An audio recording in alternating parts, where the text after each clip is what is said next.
Hi there, Kristen Cooper, your certified mortgage planning specialist. Wanted to jump on here so we can go over some information that's really important with the market. So we're going to talk about what's going on with the market, where we're heading, as well as what are some of the challenges and opportunities for both people that currently own a home and want to buy a new home, or people that are renting and wanting to buy a home. So thank you so much for jumping on here. First, we're going to dive into current market information. So what we really want to look at is going to be the biggest impact to affordability, which is mortgage rates. And so what impacts mortgage rates? Well, a direct question that's going to be the easiest question is going to be inflation. So if you look at what inflation is doing, which is how costly things are, then you're going to be looking at what mortgage interest rates are doing as well. If you look at a chart year over year, throughout the history, you're going to see that it always follows inflation. So what that means is as inflation is high, mortgage interest rates will be high. As inflation comes down, mortgage interest rates will come down. So it's always this direct correlation that we're seeing. So what does that mean? Well, right now, as you know, we've been in high inflation, the highest numbers that we've had in a very long time. But the Fed's number one purpose right now is bring down the inflation, which is what they've been doing through different avenues, such as the Fed fund rate hikes that they've been doing that you've been hearing about. So we have seen inflation come down the last couple of readings. And as long as that continues, then again, we'll start seeing mortgage interest rates come down. We have been anticipating that in 1 to 3 years, mortgage interest rates will come back down based on history, stats, and data, and that is coming true. Another thing that we want to look at is going to be activity, what's going on in the market. Now, if you looked at a year ago when interest rates were lower, we had huge activity, meaning there was a lot of buyers that were putting in offers, and that made it really challenging for buyers. It was good for sellers because if you were just selling a home and not necessarily buying another home, you were able to get more for your home, close quickly, all of those things. Now, right now, we're in a negotiations market because interest rates are higher. There's less buyers that are in the market that can afford to purchase. That has caused prices to soften a little bit because it needs to have some give in order for buyers to be able to put in offers and afford the home, and the sellers are having to negotiate. Now, with that being said, we're in our normal season where it is lower traffic, lower applications because of the weather, kids are back in school, and we always start to see this shift around April, May, June. As we start coming into summer, we start seeing more buyers back in the market, and then we see that the activity comes up. So we have two pillars. We have one, activity is impacted by its normal season, which means that we're in the months that it's normally lower, which is true, but also with the higher interest rates that has caused, the activity to come down a little bit as well.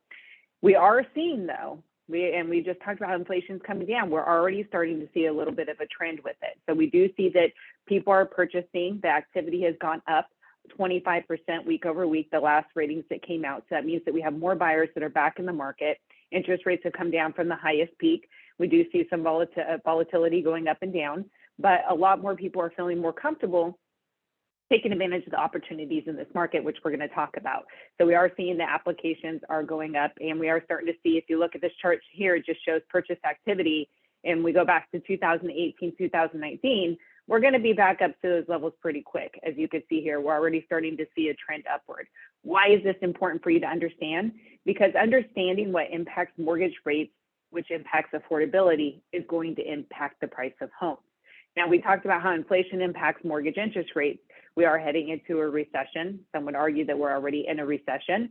And that also shows indication that mortgage interest rates will come back down. So if we look at recessions, in every recession, except for the 2008 crash, which people lost equity, weren't in fixed rate mortgages, completely different element, but we saw mortgage interest rates come down. But don't worry, during these recessions, because mortgage interest rates come down and when inflation comes down, you're going to have more buyers in the market, which is going to drive the prices back up. So in all of these recessions, you'll see that the housing prices actually go up, they increase, because we're dealing with supply and demand.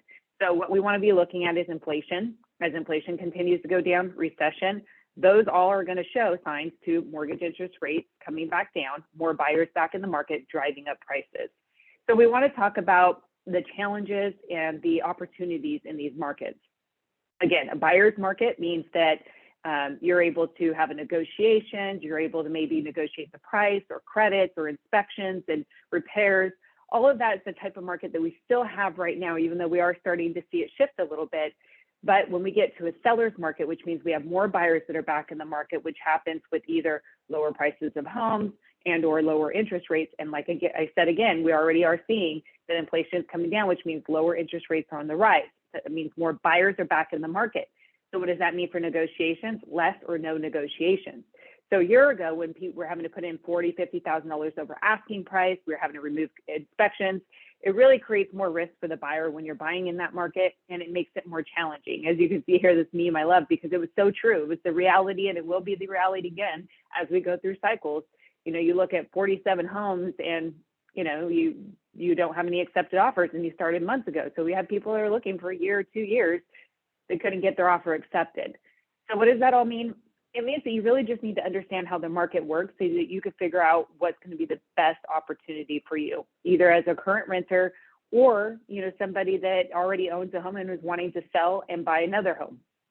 These are going to be different opportunities that we can explore. So what you're looking at here is a big question that I get often, which is, how much do the interest rates really matter? And it's a great question because a lot of times just, you know, people look at the surface, you know, something like a lower interest rate or a lower price, but there's many factors that you have to consider to see how it really impacts it. So what you're looking at here is the first row here shows if you buy a home today at $500,000, assuming a 5.99 interest rate, you can see your principal and interest payment here would be $23.95, assuming 20% down. Now, what you want to look at is the equity that you're going to have after a year. So if you buy today in a year because of the expected appreciation, assuming just the standard 4% appreciation, you could see here that now your equity, which is how much you own in the home, the 20% you put down, the amount of the appreciation, how much you paid down your loan, you now have $124,000 or more in equity. Versus if you buy in a year, and let's say right now you're not paying any rent, let's say a best case scenario, you're not paying any rent right now, but you buy in a year and let's say that home price is now $525,000. So now at $525,000, although we have lower interest rates, which helps with your affordability, your payment is lower. However, as you can see here, all you have is just the 20% that you put down. You gain no appreciation and you haven't paid down your principal. Now we take it a step further because most of us have to still pay for housing unless you own another home. Let's say that you're paying just $2,500 a month, which if you look at the average statistics, that's a 2-bedroom home in today's market. But let's say you're paying a $2,500 a month rent and you wait a year. So now you're buying at that $525,000, you're putting your 20% down, you have the lower payment, but you lost rent too because you paid $30,000 in that year in rent that you didn't go anywhere. There was no return on that investment. It was just a cost. So not only did you put the 20% down, the $105,000, but we also had to take into account that you lost $30,000 over the year. So you got to take that into account too. So if you take the equity portion minus what you the cost that you could have avoided, you're looking at a negative there as well. So really the potential savings for somebody that's renting, paying $2,500 today in this market could be almost $50,000. And you'll say, but Kristen, you'll notice that if I wait though, my payment's going to be lower. However, here's the opportunity. If you're somebody that can afford the higher payment today, you're getting the lower price of the home. Because again, when inflation comes down, rates come down, we're going to have more buyers in the market, it drives up the price. So now you're going to get a lower rate, but a higher price. Versus if you buy today, you get the lower price. And let's say rates come down in a year and you're in a position that we can refinance, which means pay off this loan and give you new terms. And as a client, you get discounted pricing when you come back and do a refinance. So you won't have all the huge fees that you normally would have. So you're going to have reduced costs in doing that. So now you get the lower price paying today and you get the lower interest rate in the future. So you're getting a double win. So you may have a higher payment until you're in the position to be able to lower that rate, but you got the home for a lower price. So overall, you end up saving additional funds. Now there's different strategies that we can look into. And I briefly am going to go over this just because I want you to know that working with a mortgage planner and a mortgage advisor, and I've been in the industry for 20 years, is super important to make sure you're getting the best structure. Now, these are just showing you some different options that we have to consider when you're purchasing in a negotiations market, which is what we're in right now and what we're heading out of as rates come down. So it's important to understand that these are options now that you won't have when interest rates come down and there's more buyers in the market. So let's say that you can see here in the first column, this is if you bought a home at $799,000, normal, put your 20% down. The second one is saying, okay, well, if we have room for negotiations, what negotiation options do we have? So this is saying, okay, well, we can ask for a price reduction, or we can ask for a credit so that a dollar amount that we can get that we can use towards buying down to a lower rate, which means that we give you a lower rate With that cost credit that you're getting from the seller, we're going to buy down your rate to a lower rate to give you a lower payment. And so we kind of look at those and say, okay, on this home, if there's room for negotiation, what makes the most sense? What should we ask from the seller that they're going to be willing to consider, but it's going to be most affordable for me? And so that's what we're going to look at. A lot of people just assume, oh, it's listed at $799. Let's put in an offer $10,000 less at $789. That may not be the best option for you, because we may be able to say instead, how about we pay the $799, but you give me $10,000 so that I can get a lower rate, which is the third option. So you could see if we go that route where we use it for a lower rate, it's going to be a lower payment than if we just did a price reduction.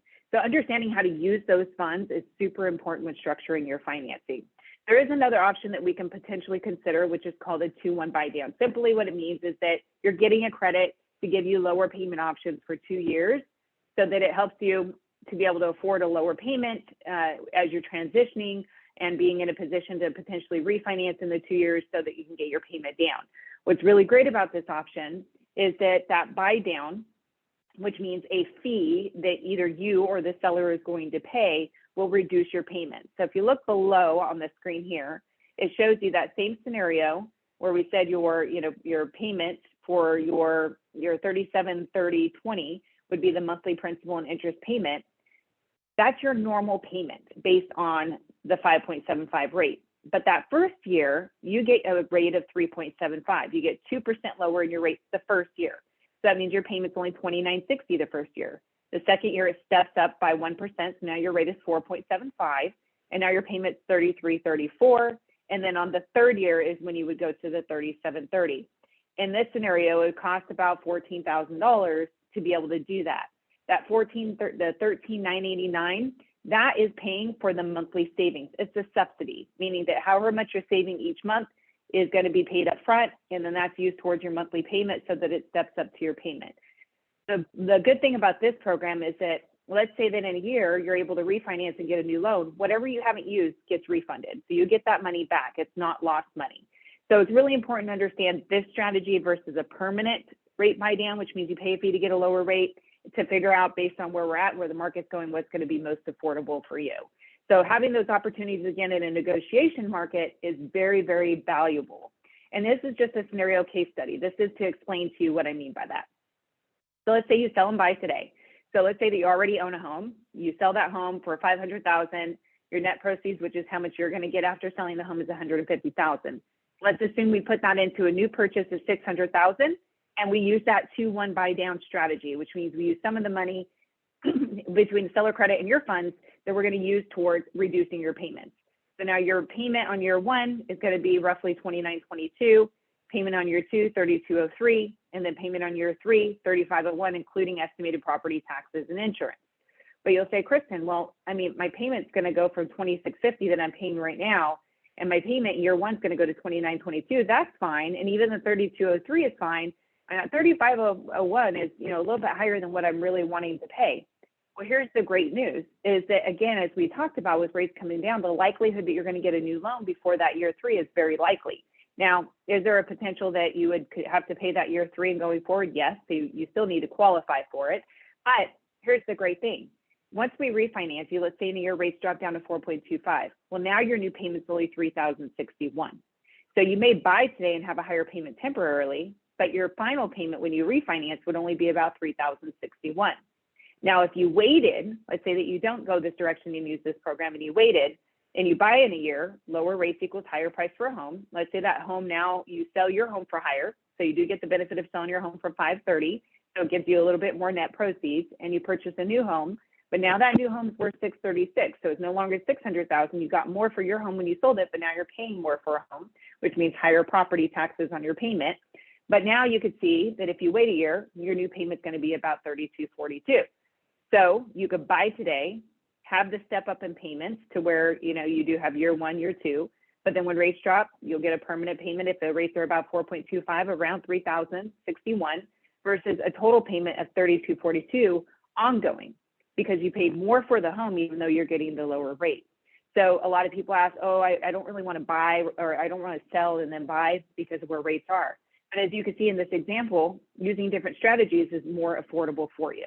So you can just see here, this is the same thing, just showing if you sold today use the step down versus future payment. So if you were to buy today and refinance later, maybe your payment would be about $3,061 after you refinance versus a permanent. If you wait a year until rates drop, permanently, that's going to be your payment. There's no, refinance, you're getting the lower rate already. So we always want to look at all of these strategies.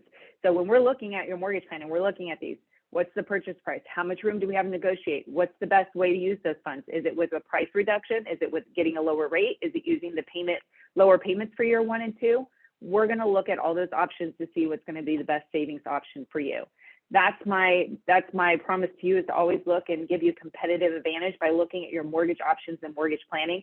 A lot of people just don't know that these are options. So we do have a lot of buyers still buying in this market. You're just not aware that these are different ways that we can use strategies that are going to help put you in a good position so that you can get the most out of this market and the future market. Not only, as we saw here, does it make sense number-wise and affordability, but if you wait to buy, you lose all the negotiations, not just the price, but now you're having to put in over asking price, you're removing inspections, which puts you at risk. There's just a lot that goes into those type of markets. So if you'd like to look at your specific options, your mortgage planning, please give me a call. I'd love to go over this. Even if you think that you're not ready, you always want to start getting numbers to start preparing. Even if it's a year or 2 years down the road, there's never any pressure on my side. I just want you to have all the right information so that you're not leaving money on the table, which is the biggest and the hardest thing that you could do, is look back in a year and say, oh, I should have, and we don't want that. So give me a call today so that we can look at your